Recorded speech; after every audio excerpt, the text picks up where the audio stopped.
여러분 안녕하십니까? 코로나19로 학습 손실이 확인되면서 교육부가 2학기 전면 등교 수업을 추진하고 있습니다. 소규모 학교야 지금도 모두 등교를 하고 있으니 큰 차이는 없겠지만 밀집도가 높은 학교 현장은 우려가 여전합니다. 김광은 기자가 보도합니다. 공주의 한 초등학교 미술 시간. 마스크를 쓴 학생들이 칸막이가 있는 책상 앞에 앉아 가위질을 합니다. 전교생이 80여 명인 이 학교는 지난해 6월부터 모든 학생이 등교해 수업을 하고 있습니다. 마스크를 벗어야 하는 점심시간. 체온 측정은 기본이고 학생들은 자신의 이름이 적힌 역시 칸막이가 있는 자리에서 밥을 먹습니다. 수업 시간이나 식사 시간은 학년별로 분리해 운영하고 있습니다. 학년 간의 시차를 둬서 교육과정을 운영하고 있어요. 수업 시간을 서로 분리하고 쉬는 시간을 분리하고 서로 겹치지 않게 하도록 노력을 하고 있습니다. 전교생이 1,000명이 넘는 인근의 또 다른 초등학교. 선생님 혼자 텅 빈 교실에서 원격 수업을 진행합니다. 밀집도를 낮추기 위해 이 학교는 1, 2학년을 제외한 나머지 학년은 하루씩 원격 수업을 하고 있습니다. 소규모 학교와 달리 이런 학교는 2학기 전면 등교를 앞두고 학생 생활지도와 소득 등 챙겨야 할 게 한두 가지가 아닙니다. 무엇보다 밀집도를 낮춰야 하기 때문에 오전 오후반 같은 순차 등교 등 묘안을 짜보지만 쉽지는 않습니다. 교육부의 구체적인 지침도 아직은 없습니다. 순차 등교라든지 여러 가지 방안을 강구해서 좀 7월 달부터라도 가정 내에서도 뭐 이제 과도한 여행이라든지 혹은 직장 내 감염 이런 것들을 좀 철저히 대비해 주셔서 1년 넘게 마스크에 갇혀 친구들과 맘 놓고 뛰어놀지도 못하는 아이들. 학교 현장의 고민과 달리 아이들은 친구들 모두 볼 수 있다니 2학기 등교가 기다려집니다. 2학기 때는 다 나오고 이제 코로나도 빨리 끝나면 애들이랑 체육대회도 하고 소풍도 가가지고 같이 재밌게 놀고. 현재 세종은 모든 학교가 등교 수업을 하고 있고 대전은 64%, 충남은 70% 학교가 전교생이 등교해 수업을 하고 있습니다. MBC 뉴스 김광현입니다. 오늘 대전에서 코로나19 확진자 22명이 발생한 가운데 대전의 한 교회가 운영하는 공부방에서 무더기로 확진자가 나왔습니다. 대전 중구의 한 교회가 교인을 대상으로 운영하는 공부방에서 어제 20대가 처음 확진된 데 이어 오늘 수강생과 교인, 가족 등 11명이 추가 확진돼 방역당국이 역학조사를 벌이고 있습니다. 또 어제 코로나19 확진 판정을 받은 50대가 자주 다닌 사우나 이용자의 선제검사에서 1명이 확진됐고 이 50대가 운영하는 주점을 다녀간 3명도 감염됐습니다. 세종에서는 코로나19 집단 감염이 있었던 어린이집 원생과 보육교사, 원생 가족 등 4명이 추가 확진돼 누적 확진자가 33명으로 늘었고 세종 충남대 병원에서는 입원 환자 보호자가 확진됐습니다. 허태정 대전시장은 시청에서 긴급 호소문을 발표하고 이달 한 달간 각종 모임과 지인 간 만남을 최대한 자제해달라고 당부했습니다. 허 시장은 코로나19 백신 접종이 완료될 때까지 공동체 안전을 위해 인내하고 참여 방역을 통한 성숙한 시민의식 발휘가 필요하다고 강조했습니다. 대전에서는 지난 4월부터 발생한 확진자가 전체 확진자의 40%를 차지할 정도로 감염 확산에 대한 우려가 커지고 있습니다. 국민의힘 당대표 후보들이 오는 11일 전당대회를 일주일 앞두고 오늘 마지막으로 대전에서 충청권 합동연설회를 열렸습니다. 중요한 선거 때마다 승패를 결정짓던 충청권이 내년 대선에서도 대세를 판가름할 이른바 대세 충청이라고 치켜세웠고 예상치 못한 돌풍을 일으킨 이준석 후보를 막판 견제도 집중됐습니다. 김윤미 기자의 보도입니다. 호남부터 시작해 영남을 거쳐 마지막으로 충청권에서 열린 국민의힘 지도부 선출을 위한 합동연설회. 가장 많이 나온 말은 대세 충청이었습니다. 대전과 세종, 충남북을 줄인 말인 동시에 충청의 민심을 얻는 쪽이 선거에서 이긴다며 대세를 판가름할 충청이라고 추켜 세웠습니다.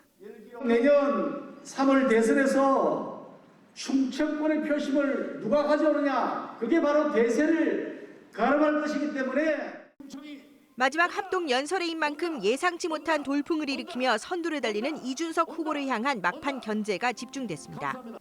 나경원 후보는 곧바로 치를 대통령 선거에서 시행착오는 용납할 수 없다며 이 후보의 경험 부족을 에둘러 깎아내렸고 초보 세습하면 원정대를 큰 위험에 빠뜨리게 됩니다.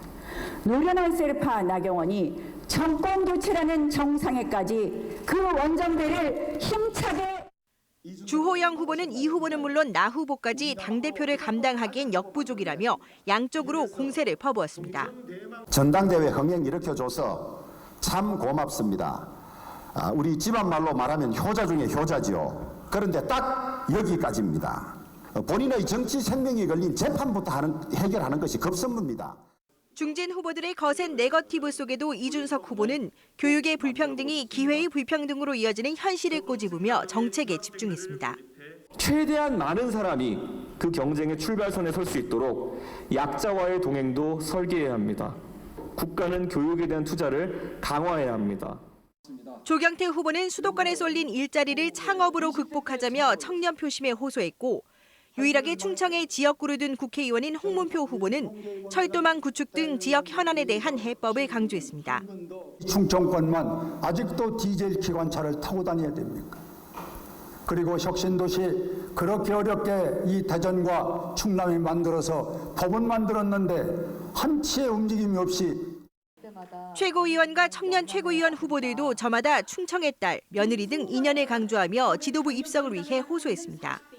하지만 정작 국회 세종의사당 설치 등 지역 현안에 대한 비전을 제시한 후보는 거의 찾아볼 수 없었습니다. 합동 연설회를 마무리한 국민의힘은 다음 주 당원 투표 70%, 여론조사 30%를 반영해 오는 11일 전당대회에서 새 대표를 선출합니다. MBC 뉴스 김유미입니다. 여야가 6월 임시국회 일정에 합의한 가운데 국회 세종의사당 설치의 법적 근거인 국회법 개정안이 이달 국회에서 처리될지 관심입니다. 여야는 오는 16일부터 이틀 동안 교섭단체 대표 연설을, 22일부터 사흘 동안 대정부 질문을 진행하고 안건 처리를 위한 본회의는 이달 29일과 다음 달 1일에 열기로 했습니다. 여야는 코로나19 손실보상법과 부동산 관련 법안 처리에 노력하기로 했는데 상임위원장 인선 문제 등에서 여야 견해차가 여전해 이번 국회에서 국회법 개정안 합의가 가능할지는 미지수입니다. 박병석 국회의장이 국가 균형 발전을 위해 국회 세종시대가 열려야 한다며 좀처럼 속도를 내지 못하고 있는 국회법 개정안 처리를 강조했습니다. 박 의장은 오늘 국회에서 열린 제73주년 국회 개원 기념식에서 헌법 개정 필요성을 언급한 데 이어 지난해 세종의사당 건립을 위한 예산을 여야 합의로 통과시켰고 사업의 신속한 추진을 위해 법과 제도의 정비도 조속히 마무리할 것이라고 밝혔습니다. 국회는 지난해 세종의사당 설계에 드는 예산 127억 원을 반영했지만 국회법 개정안의 여야 합의 처리를 조건으로 달아 현재 지지부진한 상태입니다. 공군 부사관 성추행 피해 사건과 관련해 군 검찰이 공군본부 군사경찰단 관련 비행단 등에 대한 동시다발적인 수사에 나섰습니다.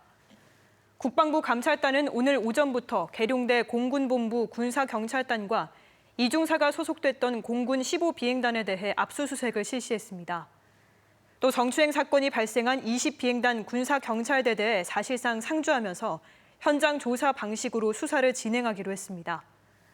군 검찰이 지난 1일 이번 사건을 이관받은 뒤 압수수색에 나선 건 이번이 처음으로 성추행 신고 접수 이후 군 수사기관의 대응이 적절했는지 등을 집중 조사할 것으로 보입니다. 충남 지역 50여 개 시민단체는 오늘 여군 부사관 성추행 사건이 발생한 서산공군 20전투비행단 앞에서 기자회견을 열고 성추행 사건을 철저하게 수사하고 가해자를 엄벌할 것을 촉구했습니다.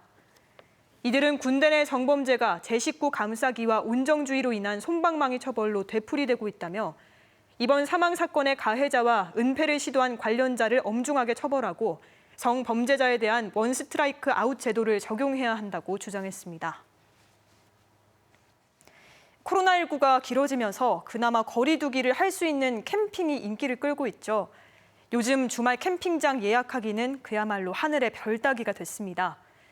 그런데 무료로 이용할 수 있는 대전 갑천 상류의 캠핑장마다 마치 자신의 땅인 양 텐트를 쳐놓고 걷어가지 않는 이른바 텐트 알박기가 등장해 시민들이 불편을 겪고 있습니다. 김태욱 기자입니다.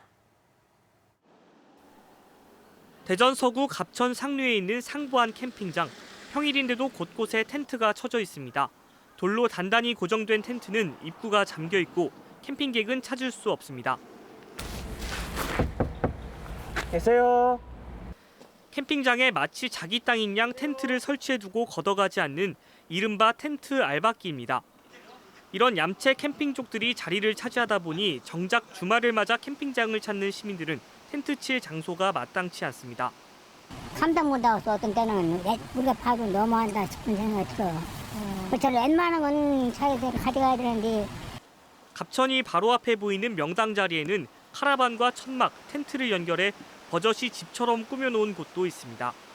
낚싯대를 비롯해 가재 도구, 취사 장비, 그리고 음식물 쓰레기까지 캠핑장에 그대로 방치돼 있습니다. 카라반 갖다 놓고 이렇게 하는 사람들, 천막 치는 사람들 있잖아요. 텐트 치는 사람들이 좀 불편하죠. 주말 되면 꽉 차요. 지난 2018년 기준 전국 캠핑객은 400여만 명, 산업 규모도 1년 전보다 30% 넘게 급증했지만 캠핑장 수는 2.6% 늘어나는데 그쳤습니다. 한정된 캠핑장의 자리 경쟁이 치열해지고 있지만 자치단체는 관리 주체만 따지며 단속에 손을 놓고 있습니다. 문제가 계속되자 대전 서구는 뒤늦게 흑성유원지 장기 점유 텐트에 철거 개고장을 붙이는 등 단속에 나섰습니다. 5월 중순부터 1차로 이제 개고장을 부착을 해드렸고요. 지금 오늘은 2차로 6월 6일까지 개고장을 좀 부착하고 그 이후까지는 하시게 되면 저희가 강제 철거를 하는 걸로. 캠핑이 인기를 끌면서 자치단체마다 앞다퉈 캠핑장을 조성하고 있지만 정작 관리 기준은 모호한 상황. 일부 얌체족만을 위한 공간이 아닌 주민 모두의 공간으로 만들기 위한 대책이 필요해 보입니다. MBC 뉴스 김태욱입니다.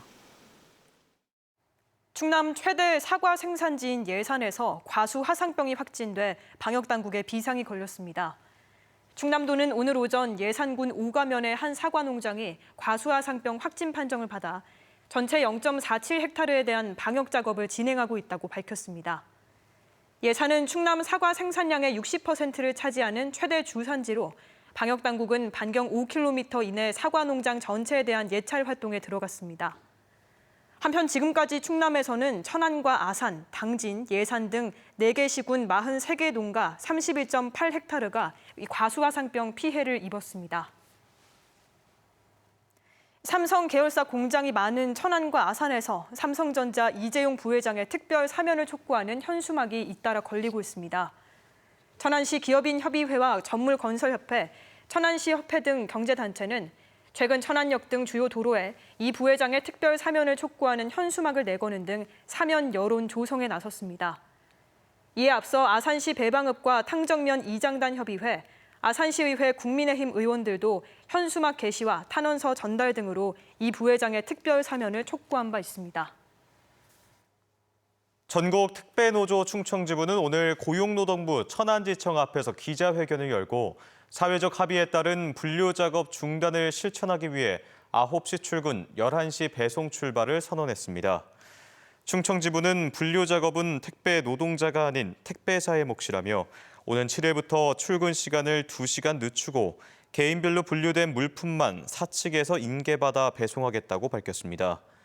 또 오는 8일로 예정된 택배사와의 최종 회의에서 과로사를 방지하는 합의가 제대로 이루어지지 않는다면 투쟁을 이어가겠다고 강조했습니다. 한국관광학회 지역순회 충청권 포럼이 오늘 대전 전통나래관에서 열렸습니다. 코로나19로 침체된 지역의 관광 활성화와 뉴 노멀 시대, 지역 관광의 새로운 변화, 방향을 모색하기 위해 마련된 이번 포럼에서는 대전의 관광 도시화 전략과 음식 관광 활성화 방안 등이 논의됐습니다. 참석자들은 대전 역세권 개발과 트램 건설, 엑스포 재창조 사업 등 지역 변화 요인들을 고려하고 충청권 메가시티 추진의 방향을 문화 관광 분야부터 적용할 것을 조언했습니다. 뉴 노멀 시대 지역 격차와 지역 미디어 역할을 주제로 한 특별 세미나가 충청 언론학회 주최로 장호순, 순천향대 교수 등 학계와 언론계 종사자들이 참석한 가운데 충남경제정책연구원에서 열렸습니다. 참석자들은 디지털 미디어 환경에서도 여전히 지역 미디어 역할이 중요하다며 지역 미디어의 지역성 강화와 나아가 확장된 지역성 구현을 위해 심도 있는 논의의 장이 필요하다고 강조했습니다. 어제 오후 8시 반쯤 대전시 덕명동의 한 도로에서 52살 이모 씨가 몰던 SUV가 중앙 분리대를 넘어 반대편에 있는 식당으로 돌진했습니다. 이 사고로 식당에서 저녁 식사 중이던 60살 김모 씨 등 손님이 5명이 팔과 얼굴 등을 다쳐 병원으로 옮겨져 치료를 받았습니다. 지금까지 대전이었습니다. 여러분 고맙습니다.